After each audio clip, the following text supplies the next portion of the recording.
Item number 23.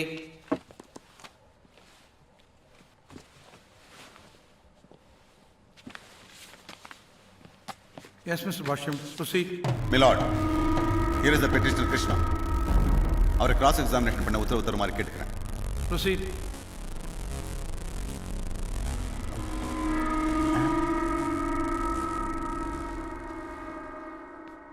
உங்க பேரு? என் பேர் கிருஷ்ணா. அவளாச்சு. உங்களுக்கு உடம்பு சரியில்லையா? வேற ஏதாவது பிரச்சனையா? இங்க அப்போ எதுக்காக 86லேருந்து 2005 வரைக்கும் மனநல காப்பகத்தில் இருந்தீங்க?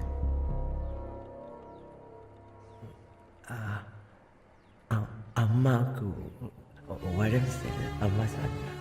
அம்மாவுக்கு உடம்பு சரியில்லையா இல்லை உங்களுக்கு?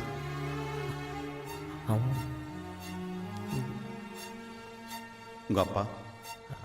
அப்பா போயிட்டார் சாமி கிட்ட. Objection, my lord. What is your objection? இந்த கேஸ்க்கும் இந்த கேள்விக்கும் சம்மந்தம் இல்லை. சம்பந்தம் இருக்கு மை லார்ட். இவரை மனநல காப்பகத்தில் சேர்த்ததுக்கு காரணம் அம்மாவுக்கு உடம்பு சரியில்லைனாலையோ அப்பா இருந்ததுனாலையோ இல்லை. 3 வயசுக்கு அப்புறம் கிருஷ்ணாவுக்கு மன வளர்ச்சி இல்லைன்னு தெரிஞ்ச உடனே பார்த்துக்க முடியாம காப்பகத்தில் சேர்க்கிறாங்க. That is the fact. அதுக்கான எவிடன்ஸ் ஏற்கனவே கோர்ட்டில் ப்ரொடியூஸ் பண்ணியிருக்கேன். which has been marked as exhibit number 1.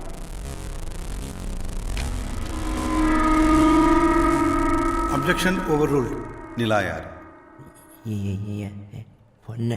என்ன வயசு? 5. என்ன பண்றான்? ஸ்கூலுக்கு போகிறேன். எந்த ஸ்கூல்?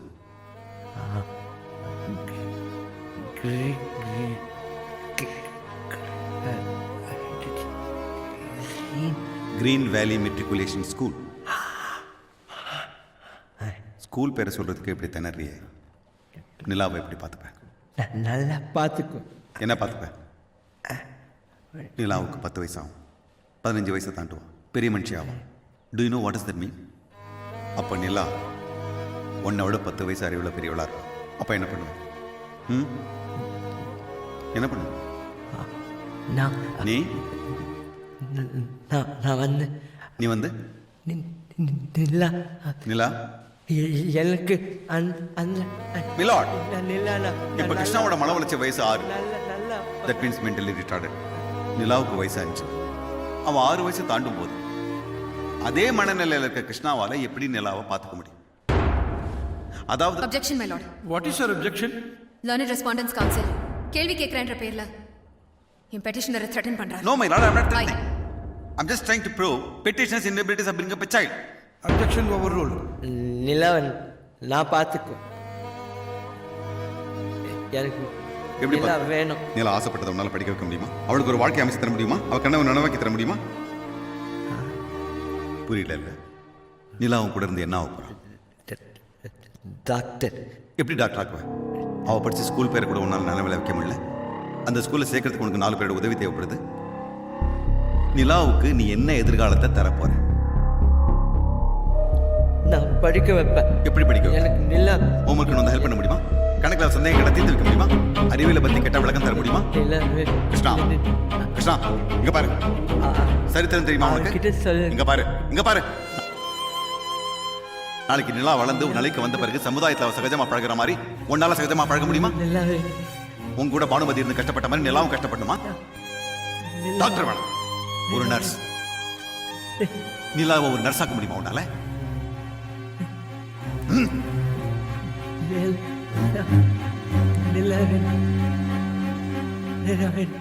நிலா வேணும். கிருஷ்ணா, நிலாவும் கூட இருந்தா நீ அவளை பார்த்துக்க முடியாது. அவதான் உன்னை பார்த்துக்கணும். மிலாட், குழந்தையோட லீகல் கார்டியன் என்னுடைய கட்சிக்காரர் ராஜேந்திரன் தான். Section number 7 of guardian and wards act படி அவரை கார்டியனா நியமிச்சதுக்கான உத்தரவை இந்த நீதிமன்றத்துக்கு முன் சப்மிட் பண்றாங்க.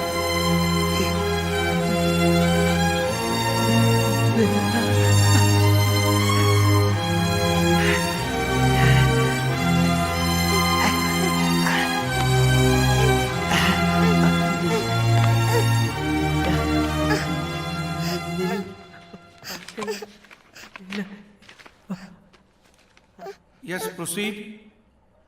இந்த நீதிமன்றத்துக்கு முன்னாடி போடப்பட்டிருக்க வழக்கு ஹேபியஸ் கார்பஸ் பெட்டிஷன். அதாவது இல்லீகல் கஸ்டடியில் இருக்க நிலாவை இந்த நீதிமன்றத்துக்கு முன்னாடி ஆஜர்படுத்த கோரி மனு செஞ்சிருக்காங்க.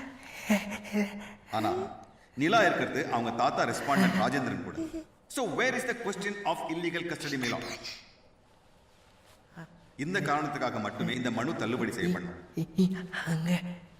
ராஜேந்திரனை லீகல் கார்டியனா அப்பாயிண்ட் பண்ண உத்தரவை ரத்து செய்ய மேல்முறையீடு செய்யறதுக்கு பதிலா இந்த ஹேபியஸ் கார்பஸ் பெட்டிஷனை ஃபைல் செஞ்சு இந்த கோர்ட்டோட நேரத்தை வீணாக்கிட்டாங்க.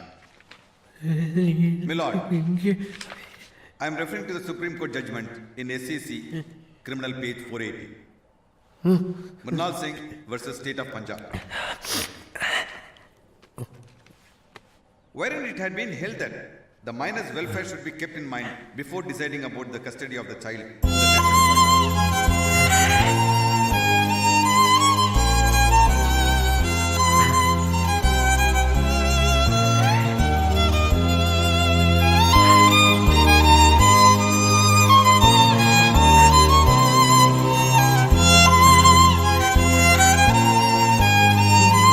So my lord, கிருஷ்ணாவோட குழந்தை வளரல.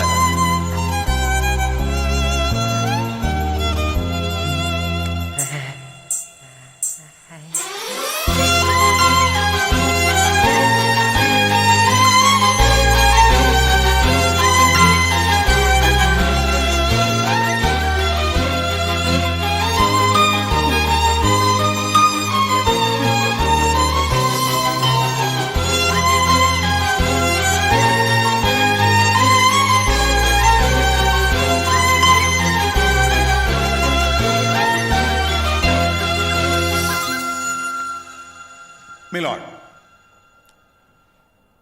கிருஷ்ணாவோட நிலா வளரதில்ல.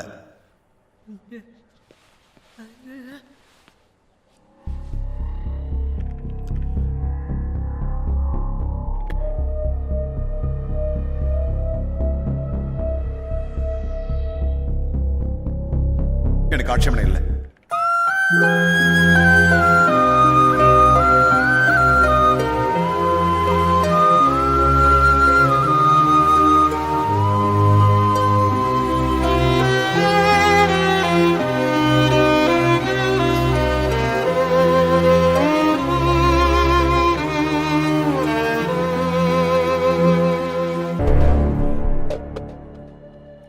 தீர்ப்பை வாசிக்கிறதுக்கு முன்னாடி மிஸ்டர் ஆதிசேஷன் உங்கள் தரப்பு வாதத்தை முடிச்சு வைங்க. Thank you your honour. பட் நான் முதல்ல சக்தி அவர்களுக்கு நன்றி சொல்ல விரும்புகிறேன் இந்த பொதுநல வழக்கு போட்டதுக்கு. ஏன்னா அதனால தான் இந்த கேஸ் மறுபடியும் விசாரணைக்கு வர முடிஞ்சது. நிறைய சாட்சிகள், நிறைய உண்மைகள் வெளியே வந்தது. தேங்க்யூ சக்தி. ஆனால் இத்தனை சாட்சிகள் இருந்தும் என்னுடைய கிளையண்ட் ராகுல் திவானை குற்றவாளி நிரூபிக்க முடியல. அதான் உண்மை, த ட்ரூத். பட் நான் இப்போ ஆர்குமெண்ட் வரதுக்கு முன்னாடி ரொம்ப நாளே என் மனசை ரொம்ப கஷ்டப்படுத்திட்டு இருக்கிற ஒரு விஷயத்தை நான் உங்களுக்கு சொல்லி ஆகணும். இங்க இருக்கிற ஒவ்வொருத்தருடைய முகத்தை பாருங்க your honour. Just look at their faces. ஒவ்வொருத்தரோட முகத்திலையும் ஒரு பரபரப்பு, ஒரு அவசரம் தெரியுது. அதுக்கு காரணம் என்னுடைய கிளையண்ட் ராகுல் திவான் குற்றவாளின்னு இந்த ஹானரபிள் கோர்ட் ஒரு தீர்ப்பு கொடுக்கிறதுக்கு முன்னாடி அவன் தான் குற்றவாளி என்று இவங்க மனசுல நம்பிக்கிட்டு இருக்காங்க. அதனாலதான் அவனை ஜெயில பார்க்கணும்னு துடிச்சிட்டு இருக்காங்க. இங்க இருக்கிற யாருக்குமே யுவர் ஆனர் அன்னைக்கு நைட் உண்மையா என்ன நடந்ததுன்னு அறிவுபூர்வமா சிந்திக்கிற நிதானம் இல்லை. அன்னைக்கு நைட் என்ன நடந்தது உண்மையா? What happened that night? A lot of confusions, your honor. இப்போ இந்த கேஸுக்கு சம்பந்தப்பட்ட ஆக்சிடென்ட் லாரியால நடந்ததுன்னு ரிப்போர்ட்ல தெளிவா எழுதிருக்கு. ஆனா என் எதிர்த்தரப்பினர் ஏன் இந்த உலகமே இந்த ஆக்சிடென்ட் ஒரு லேண்ட் க்ரூசரால தான் நடந்திருக்குன்னு சொல்றாங்க. இந்த கேஸ்ல 6 பேர் இறந்திருக்காங்கன்னு ரிப்போர்ட்ல கிளியரா எழுதிருக்கு. ஆனா இவங்க 5 பேருன்னு சொல்றாங்க. இந்த குழப்பத்தினால திடீர்னு உயிரோட ஒருத்தர் இங்க வந்து நிக்கிறான். அண்ட் கொடுமை என்னன்னா இதுதான் சாட்சியை நம்ம கிட்ட உட்கார்ந்துகிட்டு இருக்கோம். Is it a joke? Your Honor, இதுக்கு காரணம் போலீஸ் டிபார்ட்மெண்ட் தன்னுடைய வேலையை ஒழுங்கா செய்யல. And on behalf of the Honorable Court, I strongly recommend the stringent punishment to be given to this Inspector Selvam. இப்படி ஒரு போலீஸ் ஆபீசர் இருக்கிறதுனால தான் டிபார்ட்மெண்ட்டுக்கு கேட்ட பேர். அண்ட் இப்ப புரியுது ஏன் மக்கள் போலீஸ் டிபார்ட்மெண்ட்டை நம்ப மாட்டேங்கிறாங்க. இவங்களுக்கு எல்லாம் ஒரு இன்வெஸ்டிகேஷன்ங்கிறது கேலி கூத்தாயிடுச்சு யுவர் ஆனர். இவங்களுக்கு கடுமையான தண்டனை கொடுங்க யுவர் ஆனர். மொத்த போலீஸ் டிபார்ட்மெண்ட்டுக்கு தெரியணும்.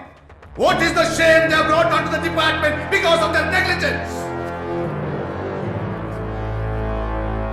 Emotions aside, Your Honor. நீங்க தீர்ப்பு கொடுக்கிறதுக்கு முன்னாடி எந்த சாட்சியின் அடிப்படையில் இந்த கேஸ் நடக்குதுன்னு கொஞ்சம் பாருங்க. ஒன்னு அறகுறையான ஒரு போலீஸ் ரிப்போர்ட், இன்னொன்னு திடீர்னு உயிரோட வந்திருக்கிற ஒரு சாட்சி. Two flimsy reasons. இப்படி ஒரு பொய்யான விசாரணையின் அடிப்படையில் என்னுடைய கிளைண்ட் ராகுல் திவான குற்றவாளின்னு பழி சுமத்தி அவனுக்கு தண்டனை கொடுக்க போதா இந்த ஹானரபிள் கோர்ட்? யுவர் ஆனர், அப்படி நடந்தால் நான் மிகவும் மதிக்கிற இந்த நீதித்துறைக்கு இது கருப்பான நாள் நான் சொல்ல விரும்புகிறேன். It's a black day. Well, Your Honor, கொஞ்சம் கஷ்டமா தான் இருக்கு, பட் சொல்லியாங்க. அதுக்கு முன்னாடி இந்த கேஸ்ல இருந்த 6 பேர், ஐம் சாரி, 5 ஏழைகளுக்கு என்னுடைய ஆழ்ந்த அனுதாபங்கள். கஷ்டமா தான் இருக்கு, பட் வேற வழி இல்லை. யுவர் ஆனர், பிளாட்ஃபார்ம்ல தூங்குனா ஆக்சிடென்ட் நடக்கதா செய்யும். அது ஒரு platform, not your bedroom, damn it. Mind your words. Sorry for the language, Your Honor. It's just my emotion. So, Your Honor, இனிமே எல்லாம் உங்க கையில தான் இருக்கு. With due respects to you and to your experience, I leave it to your wisdom and your fair sense of judgment. Thank you, Your Honor.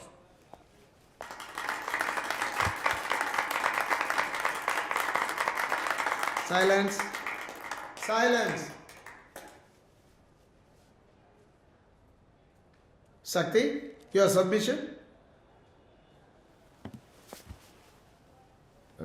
Thank you, Your Honor.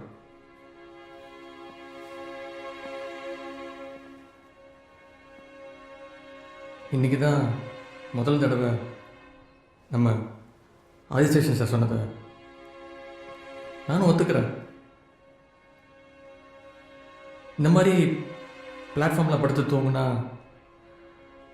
Accident நடக்கிறதுக்கான வாய்ப்புகள் அதிகம் தான், கரெக்ட். ஆனால் ஒரே ஒரு விஷயம் நம்ம ஆதிசேஷன் சார்கிட்ட கேட்கணும்னு நான் விரும்புகிறேன். அவர்கிட்ட மட்டும் இல்லை, இன்றைக்கி கோர்ட்டுக்கு வந்திருக்காங்களே எல்லாருக்கிட்டையும் தான், ஏன் உங்ககிட்ட கூட தான் யோர் ஆனர். இந்த மாதிரி பிளாட்ஃபார்மில் வந்து தங்கி தூங்கிட்டு இருக்காங்களே, இவங்கெல்லாம் யாரு, எங்கேருந்து வராங்க? இவங்களுக்கு தங்குறதுக்கு இடமும் கிடையாது, சாப்பிட்றதுக்கு சாப்பாடும் கிடையாது, செய்யறதுக்கு தொழிலும் கிடையாது, கையில் காசும் கிடையாது. பின்ன ஏன் இவங்கெல்லாம் அவங்க ஊரை விட்டு இங்கே வந்து பிளாட்ஃபார்மில் தங்கி இந்த அழகான ஊரை அசிங்கப்படுத்தணும்? கொஞ்சம் யோசிச்சு பார்த்தீங்களா? இவங்கெல்லாம் யார் தெரியுமா?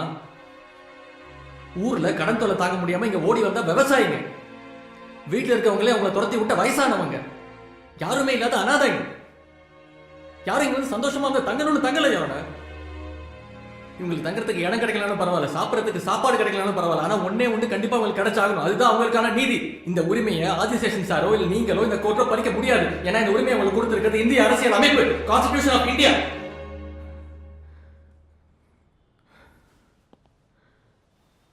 ஏழை என்னைக்காவது ஒரு நாள் நீதி வேணும்னு கோர்ட்டுக்கு போட்டுமே, அவ்வளவுதான். யாரோட அவன் வாழ்க்கை ஃபுல்லா கோர்ட்டு கேஸ்ன்னு அலைஞ்சு அலைஞ்சு நாசமா போயிடுவான். ஆனா கேஸ் மட்டும் முடியவே முடியாது. தோ இப்ப ஜெயிச்சலாம், தோ நாளைக்கு ஜெயிச்சலாம் அப்படின்னு அவங்க கிட்ட பொய்ய சொல்லி போலியான நம்பிக்கையை கொடுத்து கேஸ வருஷ கணக்காக எடுத்துருவாங்க. யாரோட ஆனா கடைசியில் நீதி கிடைச்சிருக்கான்னு பார்த்தா கண்டிப்பா கிடைச்சிருக்காது.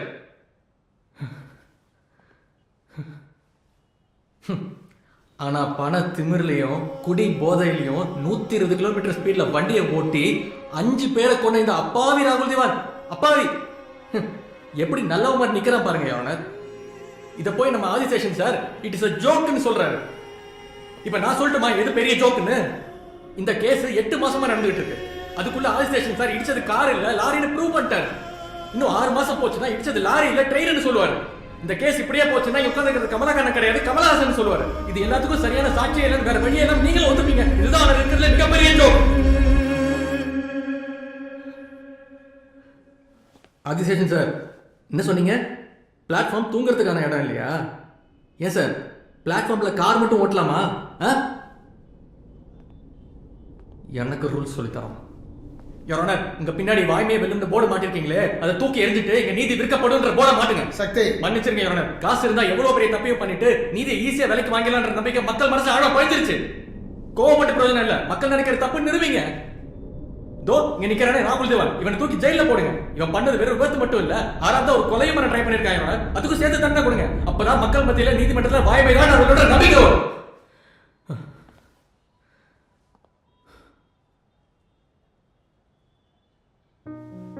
அதுக்காக நான் அவங்க மேல பரிதாபப்பட சொல்ல, அவங்களுக்கான நியாயத்தை தான் கேட்கிறேன்.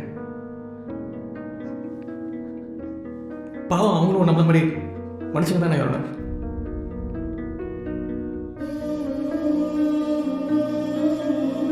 அவங்களுக்கான நீதியை கொடுங்க.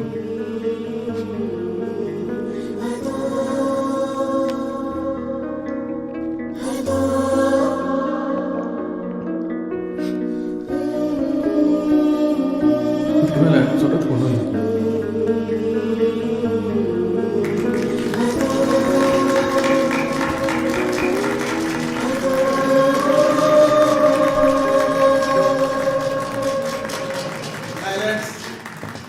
Silence, silence.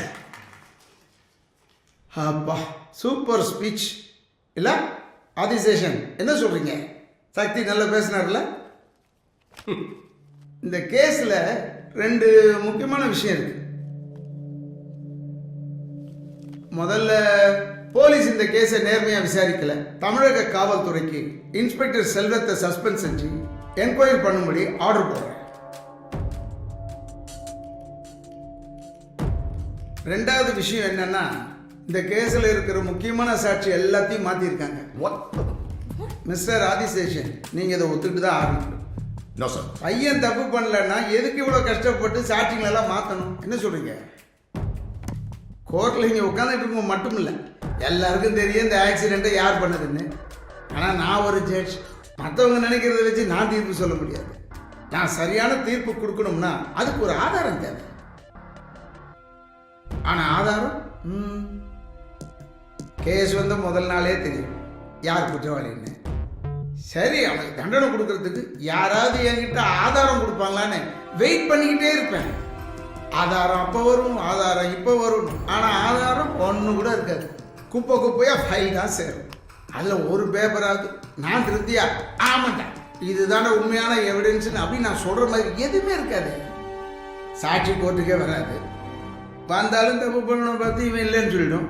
அப்புறம் நான் என்ன பண்ண முடியும்? குற்றவாளி ஜாலியாக கை வீசிட்டு வெளியே போயிட்டே இருப்பான்.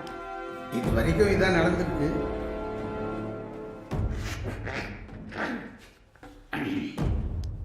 ஆனா இன்னைக்கு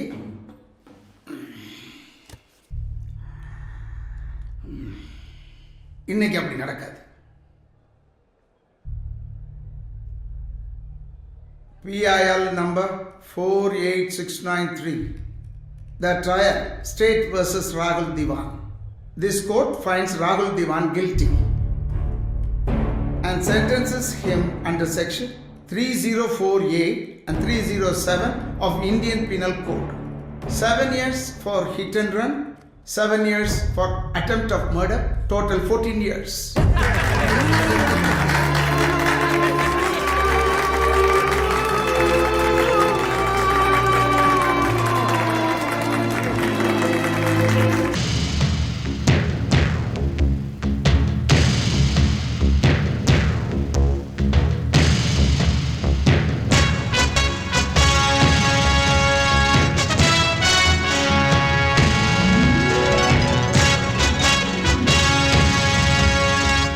மாதவன், you can proceed.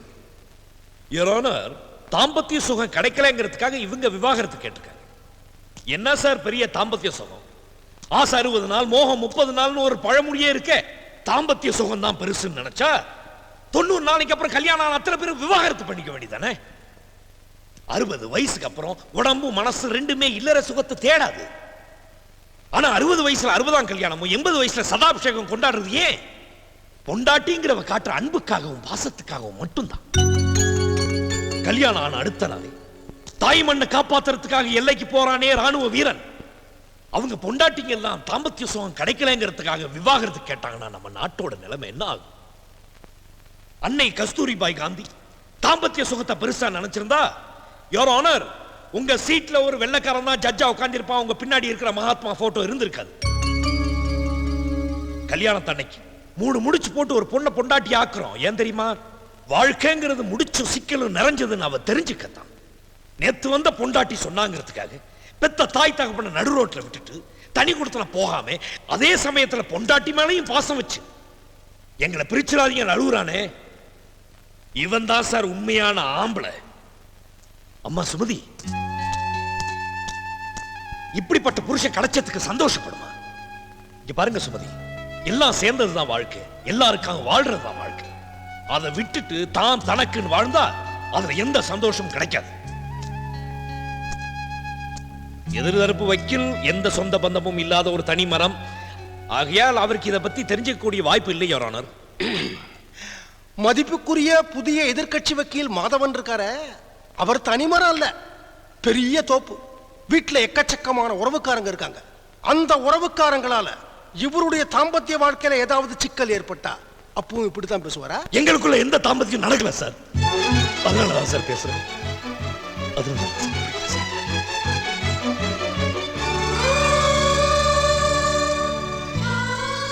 தங்கச்சிகளோட கல்யாணம், அவங்க குடும்பத்தில் பிரச்சனை, அம்மாவோட கோபம், பொறுப்பு இல்லாத அப்பா, இப்படி எத்தனையோ பிரச்சனைக்கு நடுவுல நானும் என் பொண்டாட்டி கொஞ்ச நேரம் கூட சந்தோஷமா பேசுறது கூட இல்லை சார். அதனால அவ என்ன வெறுத்துட்டாளா இல்ல நான் அவளை விட்டு ஓடிட்டேனா? என்னைக்காவது ஒரு நாள் எங்களுக்கு விடிவு காலம் வருங்கிறதுக்காக காத்துக்கிட்டு இருக்கோம் சார், காத்துக்கிட்டே இருப்பேன் சார். சார், என் குடும்பத்தால அவ மனசு எத்தனையோ தடவை புண்பட்டு இருக்கு சார், பல பிரச்சனைகள் சார். பாவம் சார், அந்த பொண்ணு ஒரு வாரத்தை கூட என்கிட்ட கம்ப்ளைண்ட் பண்ணதில்லை சார். எல்லாத்தையும் மனசுல போட்டுக்கிட்டு அவளே கஷ்டப்பட்டு இருக்கா சார்.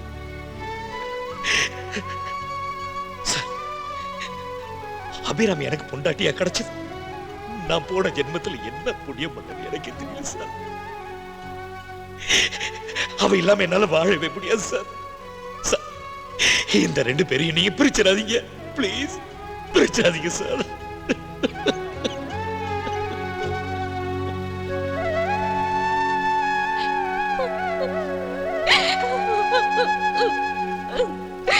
என்ன மன்னிச்சிடுங்க சார், நான் தப்பு பண்ணிட்டேன். எனக்கு டைவர்ஸ் வேண்டாம், நான் அவரோட வாழ்ந்துடுறேன்.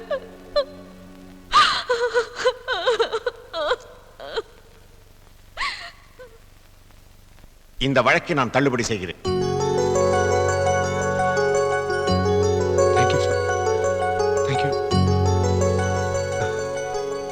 முதல்ல ஜெயிச்சிருக்க, அதுவும் இல்லாம குருவையே ஜெயிச்சிருக்க, என்னுடைய வாழ்த்துக்கள்.